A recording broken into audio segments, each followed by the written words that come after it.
行政長官會同行政會議通過電車加價1至3號，下月12號開始生效。電車公司表示歡迎，有乘客就認為可以接受，都有人擔心會推高通脹。鄧永欣報導。電車事隔近3年再加價，新嘅成人車費3個3，比而家貴3毫；小童車費就加1毫到個6。65歲或以上嘅長者票價亦都調高到個半，而月票價維持260蚊。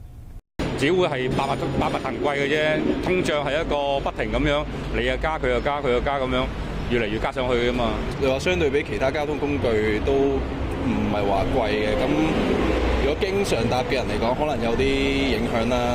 但係如果唔係好似我咁唔係經常搭嘅，其實都唔係話好大影響。咁我就覺得其實咩都加價嘅，而家開始，咁啲人都開始 adapt 呢樣嘢。最緊要個服務啦！你而家睇下咁多人等架車，咁你俾得咁嘅，即係雖然話唔係話要求好高，但係都要去改善嗰個次數啦，同埋嗰個衞生環境啦嚇。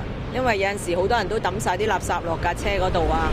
咁如果你加咗價之後，你如果即係揾多啲人清潔啊，或者個次數多呢，我覺得係接受到嘅。政府發言人強調，評估電車公司加價申請嘅時候，有仔細嚴謹把關，包括公眾嘅接受程度。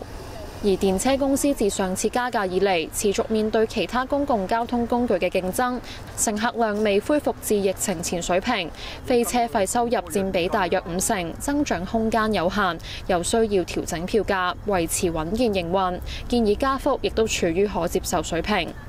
政府會繼續鼓勵同協助電車公司傳承電車歷史價值，同時開拓收入來源，特別配合無處不旅遊嘅理念，更好把握新機遇。電車公司就話，今次票價調整有助確保持續營運同發展，會繼續致力提供安全、環保同埋便利嘅服務。電車公司預計喺第二季推出新嘅手機 App， 提供實時到站時間等等嘅資訊，提升搭車體驗。有線新聞鄧永欣報導。